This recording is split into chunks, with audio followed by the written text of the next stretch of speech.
오늘 우리에게 주시는 하나님의 말씀은 요한복음 17장 20절에서부터 22절까지 말씀입니다.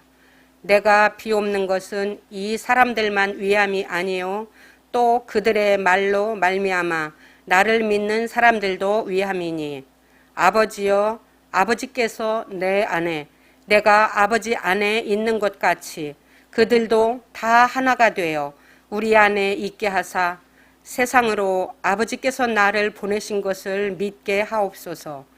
내게 주신 영광을 내가 그들에게 주었사오니 이는 우리가 하나가 된 것 같이 그들도 하나가 되게 하려 함이니이다.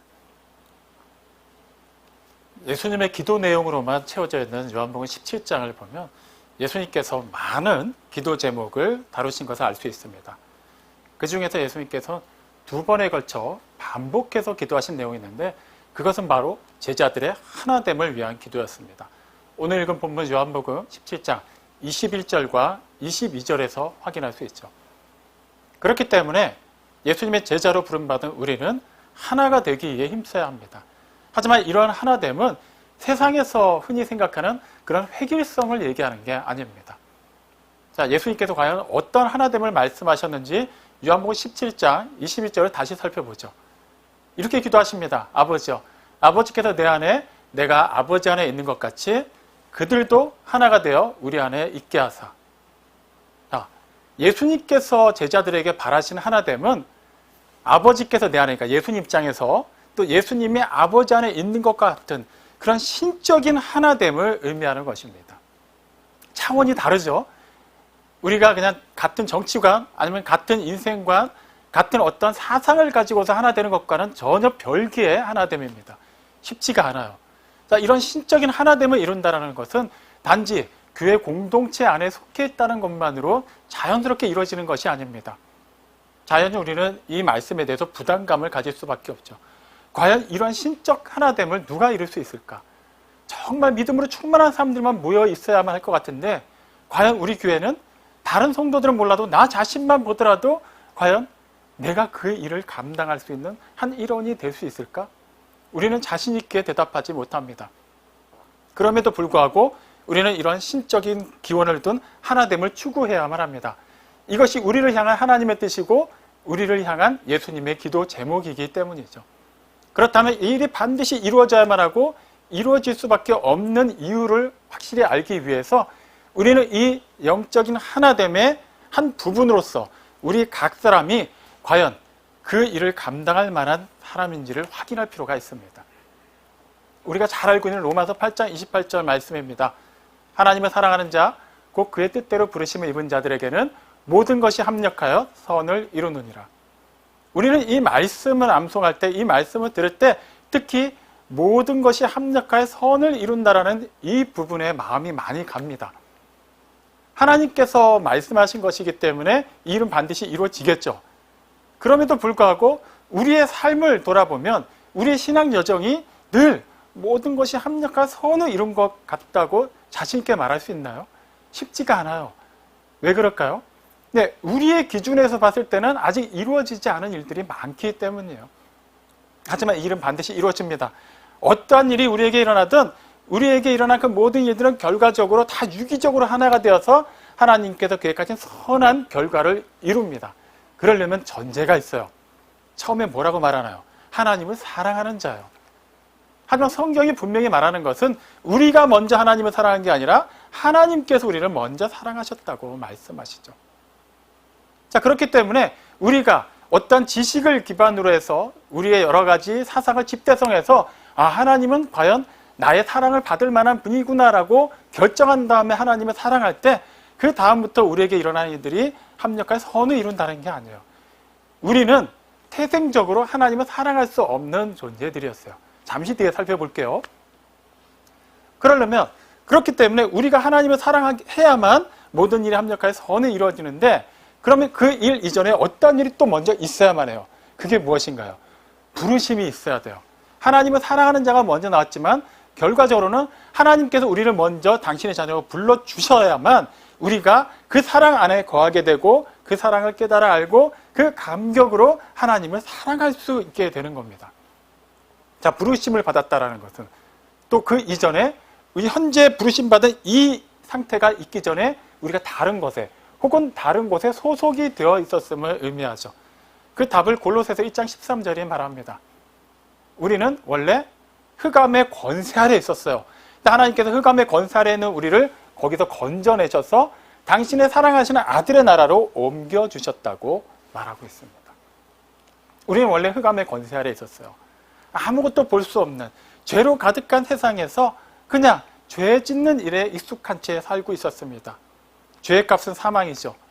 우리에게 다가오는 결론은 딱 하나뿐이었어요. 하나님의 진노, 그로 말미암은 심판, 영원한 멸망의 형벌뿐이었어요. 한치 앞을 내다볼 수 없기 때문에 불안해하지만 불안해하지 않는들 결과가 달라지지 않았습니다. 그런데 어떤 일이 일어났나요? 우리가 의지적으로 그것을 깨고 나왔습니까? 아니에요. 전적인 하나님의 주권과 섭리와 사랑과 은혜로 인해서 우리가 거기서 건짐을 받았어요. 부르심을 받아서 하나님의 그 빛 가운데 거하게 되었어요. 그래서 에베소서 5장 8절은 이것을 너희가 전에는 어둠이었으나 이제는 주 안에서 빛이라고 얘기합니다. 자, 이제 우리는 빛 가운데 거하게 되었습니다. 요한일서 1장 5절이 그 빛을 정확히 정의하죠. 하나님은 빛이신데 그분 안에는 어둠이 전혀 없다고 말합니다. 어둠이 있으면 우리는 그 어둠으로 말미암아 당장 한치 앞의 일을 바라볼 수가 없게 돼요. 그렇기 때문에 자연히 우리는 두려워할 수밖에 없습니다. 염려하게 돼요. 어떠한 일이 있을지 모르기 때문에 일어날 수 있는 모든 가능한 상황들을 예상하다 보면 그 가운데 늘 좋은 일만 일어나는 게 아니죠. 나쁜 일들도 있어요. 그것 때문에 우리는 실제 일어나기도 전부터 일어날지 안 일어날지도 모르는 상황에서부터 불안해할 수밖에 없습니다. 하지만 하나님은 빛이십니다. 그리고 그 빛 가운데 어둠이 전혀 없는 당신의 그 빛 속으로 우리를 불러주셨어요. 빛이 어둠 가운데 임하면 어떤 일이 일어나죠? 어둠에 가려졌던 모든 것이 다 드러나게 돼 있어요. 다시 말하면 우리가 하나님께 속함으로 말미암아 기존에는 전혀 앞을 보지 못하고 불안해하고 염려하며 살았지만 어떻게 그렇게 살든 그 가운데서 어떻게 노력을 하든 결과는 어쩔 수 없이 영원한 멸망의 형벌이었지만 이제는 빛 가운데서 모든 것이 다 밝혀졌고 이제는 그 영원한 빛 속에서 영원한 생명이 우리 앞에 놓여져 있고 우리는 이미 그 속에 들어와 있다는 것이 알려지게 되었습니다. 자, 여기서 우리는 핵심을 발견해야만 해요. 우리가 정말 그리스도인이 되었다는 것, 우리가 그리스도인으로 산다는 것은 가장 먼저 내가 무엇을 하고 내가 어떠한 사람이 되었는가 이전에 내가 어디에 소속되었는가를 살펴보는 것부터 시작해야 된다는 것이죠. 자, 우리는 하나님께서 나를 흑암의 권세에서 건져주셨다라고 하면 그것을 실제 우리의 삶 속에서 이루어지기를 바라는 것으로 이렇게 적용하려고 하는 경향이 있어요. 이를테면 내가 지금 몸이 많이 아픕니다. 내 사랑하는 가족이 질병 때문에 고통 가운데 있어요. 그럼 우리는 하나님께서 흑암의 권세 가운데 그 질병 가운데서 건져주셔서 건강을 주시기를 바라죠. 내가 지금 재정적으로 어려운 가운데 있습니다. 우리 집이 지금 굉장히 가난 때문에 고통당하고 있어요. 하나님께서 이 가난 가운데서 건져주셔서 우리를 좀 부유하게 해주시기를 바라는 것. 이러한 것이 우리는 하나님께서 우리를 건져주신다는 것과 관련해서 생각하는 것들이죠. 물론 그러한 일들도 일어납니다. 하지만 하나님께서 건져주신다는 것은 무조건 우리가 생각하는 어떤 어려운 일, 불편한 일에서 건짐받는 것을 얘기하지 않아요. 하나님의 부르심은 근본적으로 우리의 그 영적인 상태, 우리의 전인격이 어떻게 새로운 곳에 소속되는가에 그 중심을 두고 있다는 것을 분명히 알아야만 해요. 자, 성경에 기록되어 있는 수많은 믿음의 사람들, 그들이 하나님의 부르심을 받고 난 뒤의 삶을 살펴보면 쉽게 이해할 수 있습니다. 하나님으로부터 부르심을 받기 이전과 그 이후의 삶이 분명히 달라졌어요. 하지만 그 이후의 삶이 세상의 기준에서 볼 때 꼭 복되고 평안하고 남들에게 자랑할 만한 삶이었다라고 말할 수는 없습니다. 그런 경우도 있어요. 궁극적으로 그렇게 되겠습니다만은 대부분은 이전보다 더 힘든 삶을 살았어요. 그래서 예수님께서도 말씀하시죠. 예수님이 세상에 속하지 않았기 때문에, 세상이 예수님께 속하지 않았기 때문에 세상이 예수님을 미워하는 것 같이 하나님께 속한, 예수님께 속한 우리 또한 세상으로부터 미움을 받는다고 말씀하세요. 우리가 그리스도인이 되면 진실로 하나님을 아버지라 부를 수 있는 하나님의 자녀가 되면 우리가 세상에서 미움을 받는 건 당연한 일이에요. 그리고 이 세상은 그 그 흑암의 권세, 그 공중 권세 잡은 그 악한 원수 마귀가 지배하는 세상이기 때문에, 물론 그의 지배 영역은 하나님의 주권 하에서 이루어지고 있습니다만, 어쨌거나 그 영향 아래 우리 또한 머물러 있는 것은 사실이기 때문에 우리 또한 그 여러 가지 상황과 환경을 통해서 다가오는 많은 고난으로부터 자유로울 수 없습니다. 그래서 우리는 그냥 이 상태에서 건진받는 것만이 하나님의 은혜라고 생각하는 경향이 있죠. 하지만 하나님께서는 어쩔 때는 그 상황 가운데 우리를 그대로 두실 때가 참으로 많습니다. 왜 그럴까요? 우리가 미워서 그럴까요? 그렇지 않아요. 우리를 훈련하시기 위해서요. 부름 받았지만 우리는 여전히 예전의 습성이 남아있죠. 이스라엘 백성들을 하나님께서 애굽에서 이끌어내셨어요. 그렇다고 해서 그들이 그 즉시 노예 근성을 다 씻어냈나요? 그들이 즉시 믿음으로 충만한 사람들이 되었나요? 그렇지 않아요. 400년이 넘는 시간 동안 그들은 노예 근성으로 찌들어 있었어요. 하나님에 대한 그런 희미한 그런 감각조차도 갖고 있지 못한 상태였어요. 조상들에게 역사하셨던 하나님에 관한 이야기들을 들었지만 그것들을 그들이 실제 경험하지를 못한 상태였어요. 하나님께서는 끊임없이 그들을 지키시고 보호하고 계셨지만 그들의 기준에서 볼 때, 바로의 압제하에서 그들이 당했던 모든 일들을 감안하면 하나님은 그들과 전혀 상관없는 분이라고 그들은 생각하고 있었어요. 그렇기 때문에 그 광야 여정을 통해서 하나님께서 계속해서 그들을 가르쳐 주신 거예요. 하나님의 말씀에 이끌릴 때에 그들이 온전히 살 수 있다는 것을 알려주시기 위해 계속해서 말씀을 주시죠. 그 말씀을 통해서 여러 가지 놀라운 일들을 행해 주시죠.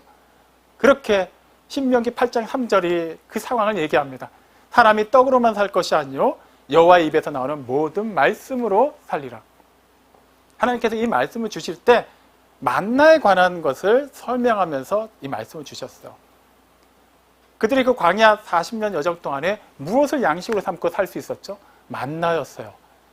그들 입장에서는 나는 만나를 먹고 살았습니다라고 얘기할 수 있지만 하나님 입장에서는 그들에게는 만나라는 하나의 수단을 통해서 하나님의 말씀을 주신 것이죠. 애초에 애굽에서 그들을 이끌어내실 때부터 하나님께서 먼저 말씀을 주셨어요. 내가 정한 방법으로 그 유월절을 지키고 내가 정한 방법으로 그 땅에서 나오고 내가 정한 방법, 내가 그 말에 따라서 너희들이 가야 할 그곳을 가라고 말씀하셨어요. 그들 입장에서는 사실 쉬운 결단이 아니었어요. 출애굽기 내용을 보면 그냥 아무 일 없이 그냥 순서대로 다 착착 진행된 것 같지만 그냥 객관적으로 한번 그 상황 속에 들어가 보죠. 그렇게 쉽게 결단 내릴 수 있는 일인가요? 애굽에서는 비록 노예로 살고 있지만 어쨌거나 먹고 살 수는 있어요. 안정적인 거처는 있어요. 몸은 고되지만 어쨌거나 그냥 어디 이렇게 길거리에 나앉은 상태는 아니었던 것이죠. 하지만 광야로 나가면 나 한 사람이 나가는 게 아니라 모든 이스라엘 백성들이 다 나가는 거예요. 그 수많은 사람들이 광야에서 어떻게 음식을 구할 수 있을까요? 어떻게 그 많은 사람들을 충분히 마시게 할 수 있는 물을 구할 수 있을까요? 상식적으로 불가능한 일이에요. 하나님께서 말씀하셨지만 그 말씀대로 따르는 것 자체는 사실은 생각만큼 쉬운 일이 아니었어요. 그럼에도 불구하고 그들이 모세를 통해서 주신 하나님의 말씀을 따라서 애굽을 벗어나고 하나님의 뜻대로 하나님의 인도하심을 따라 이동하자 그들은 결코 굶주리지 않았고 목마르지 않았습니다. 하나님의 말씀을 따랐기 때문에 하나님께서 당신의 말씀을 따르는 자들에게는 그 말씀을 따르는 자들에게 필요한 것들을 반드시 공급해 주셨기 때문이에요.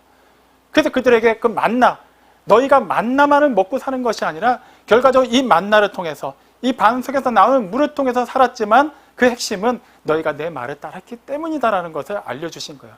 다시 말하면 약속의 땅에 들어가서 더 이상 만나가 너희에게 내리지 않더라도 그 땅에서도 여전히 너희가 내 말을 따라서 나의 백성답게 살면 어떻게든 그 땅에 정착하여서 젖과 꿀이 흐르는 그 땅에서의 그 소산을 먹고 살 수 있게 될 것이라고 말씀하신 것이죠.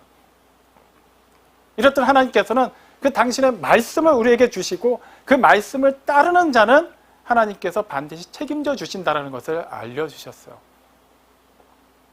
우리는 그 상황을 분명하게 이해를 해야 됩니다.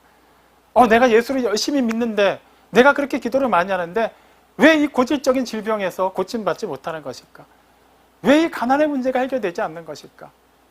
누군가는 보면은 별로 기도하지 않는 것 같은데 잘 되는 것 같은데 나는 그 사람보다 열심히 신앙생활하는데 왜 내가 바라는 흔히 우리가 어떤 사람의 간증을 통해서 들었던 그런 막 기적적인 일들이 쉽게 일어나지 않는 것일까? 뭔가를 놓치고 있다는 거예요. 우리에게 어떤 잘못이 있다라기보다는 우리의 시선이 다른 곳에 가 있다는 거예요. 앞서 말씀드린 그 성경에 있던 수많은 사람들, 하나님의 부르심을 받은 사람들, 그들의 부르심을 받고 난 다음에 그 부르심에 합한 자가 되기 위해서 하나님의 그 연단의 과정을 거쳐야만 했어요. 세상에서 미움을 받았죠.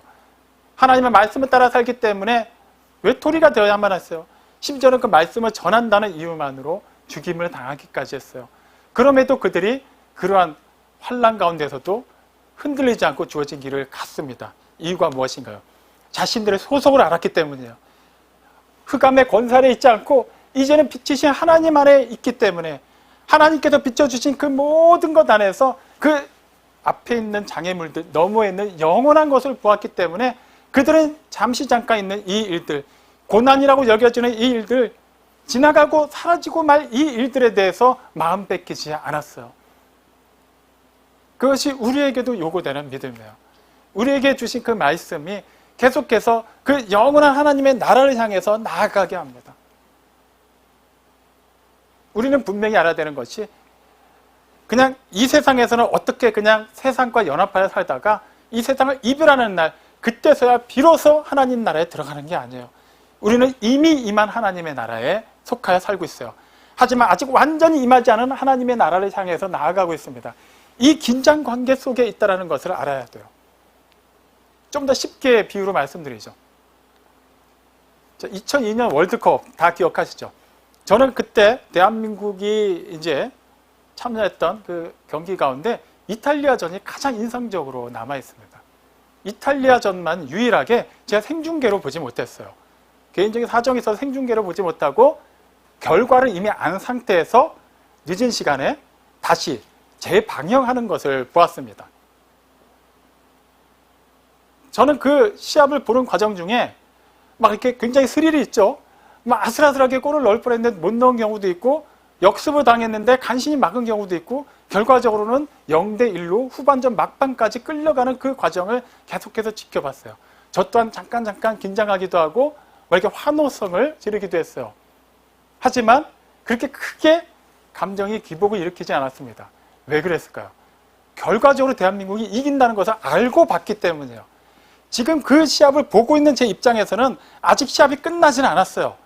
하지만 이미 저는 그 결과를 알고 있기 때문에 그 과정에서 아쉽게 한국 선수가 골을 넣지 못했을지라도 잠깐 아쉬워하지만 그것 때문에 낙심하지 않았어요. 그리고 극적인 동점이 되고 나서 그 연장 후반에 골든골이 나올 것을 알고 있었기 때문에 그 다음부터 더 기대를 가지고 그 경기를 시청할 수 있었습니다. 마찬가지예요. 하나님의 나라, 우리는 반드시 들어갑니다. 예수님께서 다시 오시는 그날에 우리는 더 이상 이 세상의 것에 연연하지 않고 이 세상과의 그 연합에서 완전하게 분리가 되어서 영원한 하나님 나라에 속하게 될 거예요. 그 이전까지 이미 속한 하나님의 나라의 그 백성으로서 우리는 그분의 말씀을 따라서 주어진 삶을 살아내야만 해요. 이 말은 우리는 이미 하나님의 나라에 속하였지만 여전히 이 세상에 있는 그 어둠의 권세, 흑암의 권세의 찌꺼기들 때문에 우리 안에서 스멀스멀 올라오는 예전의 그 죄된 습성 때문에 우리는 완전히 이 세상에서 죄를 초월하여 살지는 못합니다. 하지만 계속해서 그것을 씻어내면서 살아가야만 하죠. 그리고 그렇게 살 수 있습니다. 왜 그럴까요? 네, 우리의 모든 것을 새롭게 하시고 구원하신 말씀이, 살아있는 말씀이 우리에게 있기 때문이에요. 히브리서 4장 12절은 하나님의 말씀은 살아있다고 얘기하죠. 성경 말씀은 그냥 단지 종이 위에 글씨로 새겨진 것이 아니라 살아계신 하나님의 말씀이에요. 즉 그 말씀 자체가 다른 책과 똑같은 그냥 종이와 글자의 조합이 아니라 인격으로, 살아있는 인격으로 우리에게 다가온다는 거예요. 계속해서 우리의 필요를 채워주고 우리의 부족한 것을 공급해 주시면서 그 영원한 하나님의 나라, 그 영원한 생명 속으로 우리를 이끌어 가십니다. 그렇기 때문에 이 세상 속에서 여러 가지 죄된 일들, 그 환경적 상황들이 우리를 공격해 올지라도 우리는 낙심할 필요가 없어요. 그래서 베드로전서 5장 8절에 얘기하죠. 근신하고 깨어있으라. 너희 대적 마귀가 우는 사자와 같이 으르렁대면서 삼킬 자를 찾는다고 말해요. 실제 마귀는 존재해요. 우리가 그리스도인이 되었다고 해서 그 존재가 그 즉시 사라지고 전혀 우리를 건드리지 못하는 것은 아닙니다. 물론 우리의 영원한 생명을 뺏어갈 수는 없어요. 하지만 어떻게든 우리를 둘러싸고 있는 상황과 환경을 이용해서 우리를 힘들게 하고 낙심하게 하고 넘어뜨리려 할 수는 있습니다. 하지만 사도가 분명히 얘기하죠. 대적하라고 말해요. 사자가 으르렁대든 아니면 먹잇감을 앞에 두고 조용히 소리를 내지 않고 몸을 낮추고 그렇게 다가오든 어떠한 모습을 갖추고 우리에게 다가올지라도 두려워하지 말고 대적하라고 합니다. 우리 입장에서 사실 두렵기도 해요. 아우, 내가 과연 그 영적인 존재를 대적할 수 있을까? 괜히 잘못했다가 내가 당하는 거 아닐까? 과연 내가 무슨 힘이 있어서 이길 수 있을까? 야고보 사도도 분명하게 얘기해요. 야고보서 4장 7절에서 마귀로 대적하라. 그리하면 너희를 피하리라라고 얘기해요. 대적하기만 하면 피한다고 얘기합니다. 그러면 우리는 무작정 마귀를 대적하기만 하면 이길 수 있을까요? 그렇지 않아요. 그것도 전제가 있습니다. 야고보서 4장 7절 그 초반부에는 하나님께 복종하라는 말씀이 먼저 나와요. 그 다음에 마귀를 대적하라. 그리하면 피하리라. 그 다음에 이어지는 4장 8절에서는 하나님을 가까이 하라. 그리하면 하나님께서도 가까이 하시리라라는 말씀이 기록되어 있어요. 핵심은 무엇입니까? 내가 그리스도인이라는 이유만으로 뭐든지 할 수 있다는 것이 아니라 결과적으로 하나님께 복종할 때, 하나님의 말씀에 순종하여 살 때 그 말씀을 지키는 우리를 그 말씀이 지켜주신다라는 거예요. 우리가 하나님을 가까이 할 때 하나님께서도 우리와 가까이 하시며 우리가 아닌 하나님께서 우리를 대신해서 그 악한 원수 마귀를 대적하시고 물리쳐 주신다고 말씀하신 거예요. 이것이 바로 하나님께서 우리에게 주시는 능력이에요. 하나님 자신을 우리에게 주셨죠. 그래서 에베소서 6장 12절에 뭐라고 얘기합니까? 마귀의 그런 관계를 대적하기 위해서 하나님의 전신갑주를 취하라고 해요. 마귀는 어떻게든 꾀를 써서 우리를 넘어뜨리려고 모든 방법을 강구하며 다가올 것입니다. 피하는데 급급할 필요 없어요. 우리는 대적할 수 있어요. 하나님께서 우리에게 능히 대적할 수 있는 장비를 마련해 두셨기 때문이에요. 그러니까 그것을 취하기만 하면 돼요. 하나님의 전신갑주, 내가 생각하는 세상에서 말하는 그런 영적 싸움에 승리하기 위한 어떤 방법론, 어떤 기능을 얘기하는 것이 아니라 하나님께서 예비하신 것이죠. 에베소서 6장 14절로 17절에는 그 장비들에 대한 목록이 나오죠. 진리로 허리띠를 메고, 그다음에 의의 흉배로 심장을 보호하고, 평안의 복음으로 신을 신고, 믿음의 방패로 지키고, 구원의 투구로 쓰라고 얘기해요. 자, 여기까지는 보면은 방어 용도가 주된 것임을 알 수 있죠. 우리는 분명히 마귀를 대적해야만 해요. 대적한다는 것은 방어만 한다는 의미가 아니죠. 공격을 해야 돼요. 궁극적으로 무찌르는 것이 그 지향하는 바입니다. 그럼 무엇을 가지고 공격할 수 있을까요? 에베소서 6장 17절의 후반부에 그 답이 나와 있죠. 성령의 검, 곧 하나님의 말씀이라고 말해요. 하나님의 말씀으로 우리가 무장될 때, 하나님의 말씀을 따를 때에만 우리는 이 치열한 영적 싸움에서 계속해서 대적하고 승리할 수 있습니다. 이 구체적인 예를 예수님께서 보여주셨죠. 공적인 사역을 시작하시기 전에 광야에서 40일 동안 금식 기도를 하셨어요. 그리고 마귀에게 시험을 받으셨습니다. 그때 마귀가 얼마나 교묘하게 예수님을 시험했습니까? 그냥 말 같지도 않은 소리 하지 않았어요. 하나님의 말씀을 교묘하게 비틀어서 그걸 가지고 예수님을 시험했습니다. 그러자 예수님께서는 어떻게 대적하셨습니까? 어떻게 물리치셨나요? 하나님의 말씀으로 물리치셨어요. 그분이 곧 성자 하나님이신데도 불구하고 당신의 그 권위만으로도 얼마든지 물리칠 수 있는데도 불구하고 그분이 몸소 하나님의 말씀으로 마귀를 대적하셨습니다. 무엇을 위함일까요? 그분께 속하여 사는 그리스도인께 속하고 그리스도께 속하고 그리스도를 따르는 그리스도인들로 하여금 하나님의 말씀으로 이 세상을 살아나가야 함을 알려주시기 위함이었어요. 예수님께서 하나님의 아들께서 하나님의 말씀으로 마귀를 대적하시는데 하물며 우리가 어떻게 하나님의 말씀을 떠나서 이 치열한 영적 싸움을 이길 수 있겠습니까? 우리는 이미 그 말씀이 주어졌어요. 하나님께서 그 장비를 다 마련해 주셨기 때문에 그것을 우리가 갖추기만 하면 절대 지지 않습니다. 우리가 지지 않는 것이 아니라 하나님의 그 말씀이 우리를 지키시기 때문에 우리는 반드시 이기게 되어 있어요. 우리는 그렇게 부름받은 존재들이에요. 우리는 그렇게 하나님께서 거룩하게 구별하셨고 그렇게 능력 있는 믿음의 용사들로 세워주셨습니다. 더 이상 그 흑암의 권살에서 그 죄에게 종노릇하는 자들이 아니라 예전의 자연인 상태 우리는 비록 그러했지만 지금 우리는 그것과 전혀 상관없이 하나님을 영화롭게 하고 하나님의 그 영광의 빛이 세상에 비추는 그런 걸작품의 사명을 감당하는 자들이라는 거예요. 그런 우리 각 사람이 모였다면 그 모임이 어떠해야만 하겠습니까? 나뉘어야만 할까요? 아니죠. 진리 안에서 하나가 돼야 되는 것은 너무나도 당연한 일일 것입니다. 물론 우리는 늘 같은 장소에 머물러 있을 수는 없어요.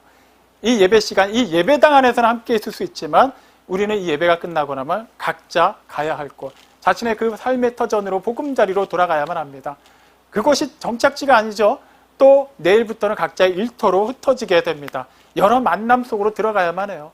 계속해서 우리는 흩어지는 것 같지만 결과적으로는 하나님의 말씀 안에 있기 때문에 우리는 여전히 하나가 되어서 하나님께서 맡겨주신 사명을 감당할 수 있게 돼요. 이사야 53장 6절은 우리를 가리켜서 다 양과 같다고 얘기합니다. 근데 그 양이 어떻게 합니까? 각기 제 길로 가요. 사실 우리 입장에서는 좀 의아하죠. 양이 제 갈 길로 가는 게 뭐가 그렇게 큰 문제인가? 그런데 그것이 죄악이기 때문에 문제가 돼요.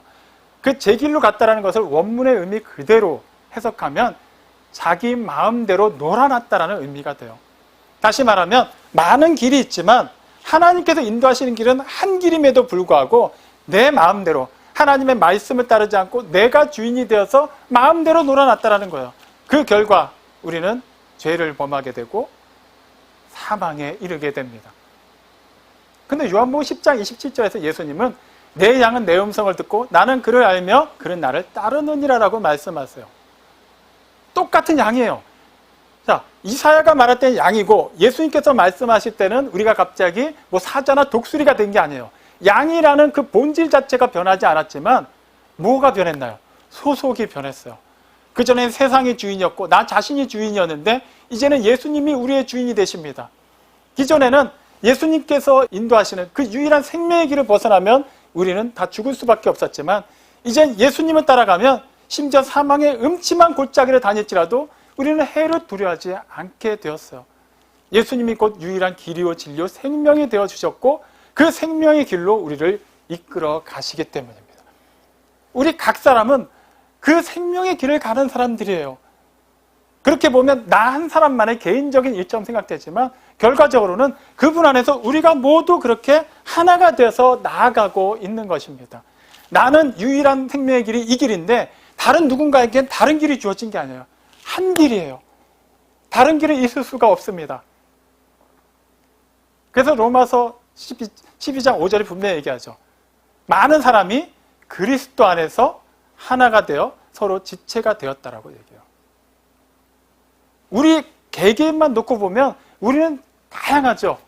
개성도 다르고 성격도 다르고 성질도 다르고 사고하는 바도 다르고 언행도 다르고 너무나도 달라요.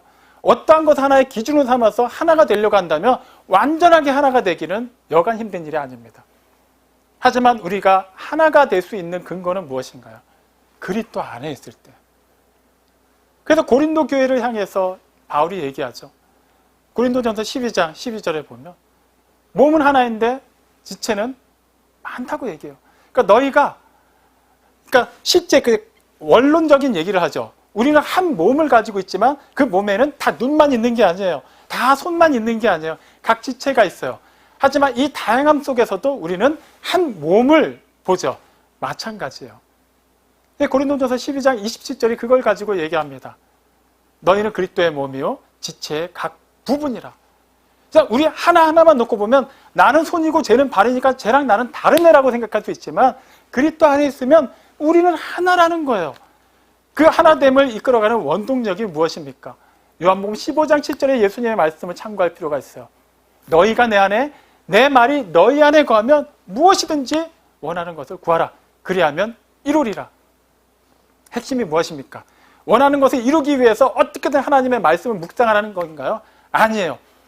하나님의 말씀이 우리 안에, 우리가 하나님의 말씀 안에 그렇게 우리와 하나님의 말씀이 상호 내주하고 있으면 하나님께서 그 말씀하신 바, 그 뜻하신 바가 우리 통해서 이루어진다는 거예요.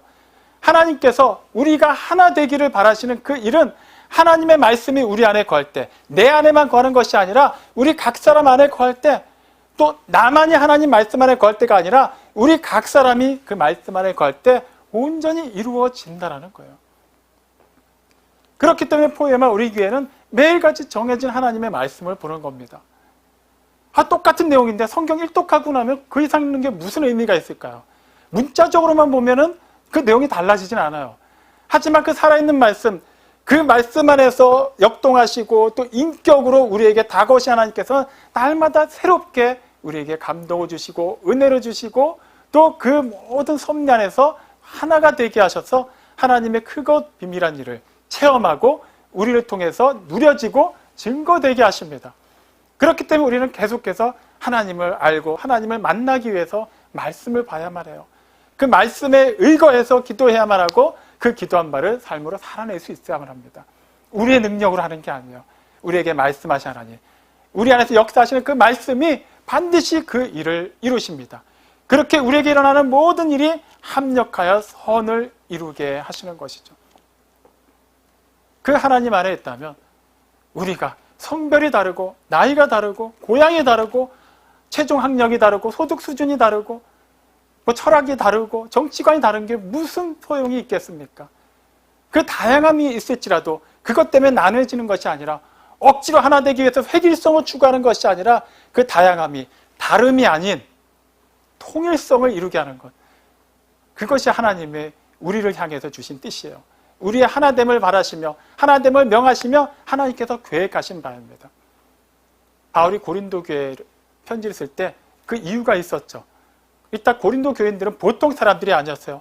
고린도전서 1장 그 초반부에 보면 바울이 그들을 어떻게 묘사를 하냐 하면 너희들은 모든 지식과 모든 언변과 모든 은사에 부족함이 없는 자들이다라고 말해요. 보통 사람들이 아니에요. 요즘 같은 시대에 그런 교인들 볼 수 있습니까? 교인 전체가 막 은사로 충만하고 지식으로 충만하고 말도 너무 지혜롭게 하는 사람들이에요. 없어요. 보통 교회가 아니란 얘기죠. 그런데 그 놀라운 사람들이 모여있는 고린도 교인들이 그 상황에서 어떤 일들을 일삼았나요? 고린도전서 1장 12절에 보면 그들은 파벌 싸움을 하고 있었어요. 바울파로, 아볼로파로, 베드로파로, 그리스도파로 나눠져서 그들이 그 모든 지식과 언변과 은사에 부족함이 없는데도 불구하고 그것을 바탕으로 기껏 하는 게 파벌 싸움을 하고 나누어지고 있었다는 거예요. 그래서 13절에서 바울이 얘기하죠. 그리스도께서 어찌 나뉘었느냐? 나뉠 수가 있느냐? 바울은 그리스도께서 나뉘었다라고 표현을 해요. 무슨 말인가요? 이미 앞서서 살펴봤죠. 로마서 12장 5절 우리는 그리스도 안에서 하나가 되고 서로 지체가 되었어요. 우리가 거기서 나뉘었다는 것은 우리가 다 떨어져 나갔다는 것을 얘기해요. 우리가 만약에 절반으로 떨어져 나갔다고 가정을 해보죠. 그러면 그리스도의 생명이 50대 50으로 남아있는 건가요? 아니요. 둘 다 죽습니다. 그리스도 안에 있을 때만 우리는 살 수가 있어요. 그리고 영원히 살게 됩니다. 하지만 그리스도를 벗어나서는 같은 교회 안에 있는 공동체를 이루었다 할지라도 아무리 모태신앙이라 할지라도 그리스도로 떠나서 우리는 살 수 없습니다. 너희가 나를 떠나서는 아무것도 할 수 없다고 예수님께서 요한복음 15장 5절에서 말씀하신 이유가 거기에 있어요. 계속해서 예수님 안에 거해야만 한다는 거예요. 그 일이 분명해진다면, 그 일이 우리 안에서 계속해서 일어나고 있다면 우리는 영원히 살게 되고 또한 그 영원한 생명 속에서 하나님께서 바라시는 하나됨을 이루게 됩니다. 그것이 왜 필요한가요? 요한복음 17장 21절 후반부에 그 이유가 나와 있죠. 세상으로 하여금 아버지께서 나를 보내신 것을 믿게 하옵소서라는 거예요. 세상이 그냥 단지 교회 십자가를 보고 하나님을 믿나요? 아니에요. 그들이 모르는 하나님을 믿는다고 하는 그리스도인들을 통해서 하나님을 발견합니다.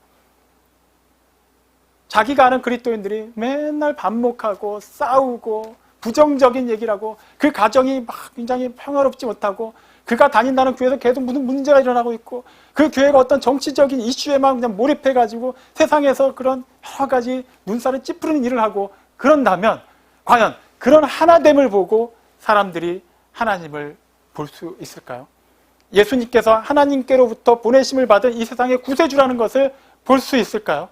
그렇지 않습니다.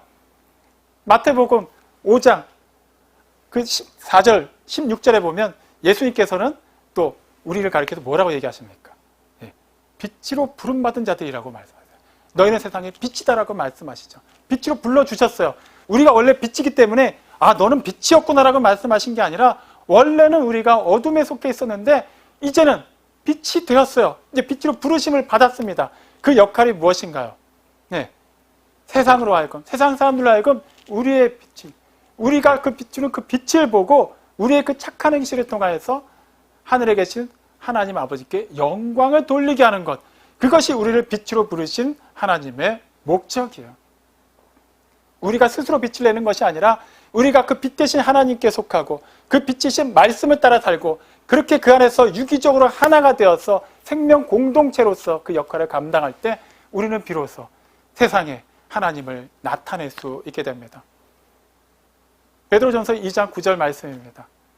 너희는 택하신 족속이요 왕같은 제사장이요 거룩한 나라요 하나님의 소유가 된 백성이니 이는 너희를 어두운 데서 불러내어 그의 기이한 빛 가운데 들어가신 이의 아름다운 덕을 선포하게 하려 함이라.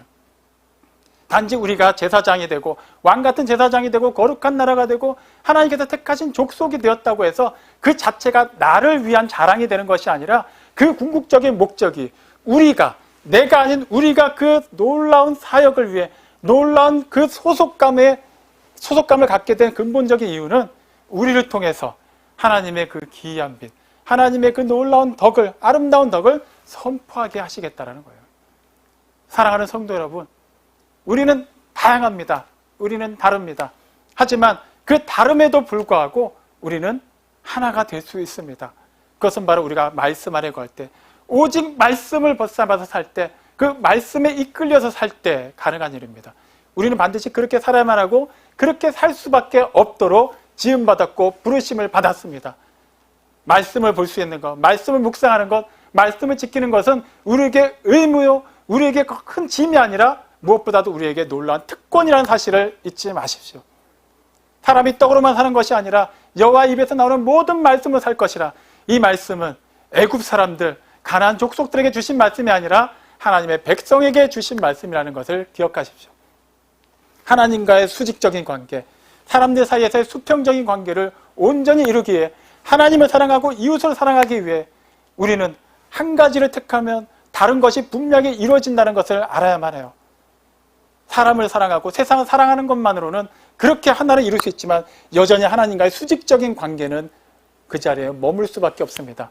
하지만 내가 하나님을 사랑하고 우리가 각자 하나님을 사랑하면서 계속해서 하나님을 추구하게 되면 결과적으로 하나님 안에서 우리는 하나가 되고 사랑하게 되고 그렇게 하나님께서 계획하신 일을 한 몸이 되어서 이룰 수 있게 됩니다.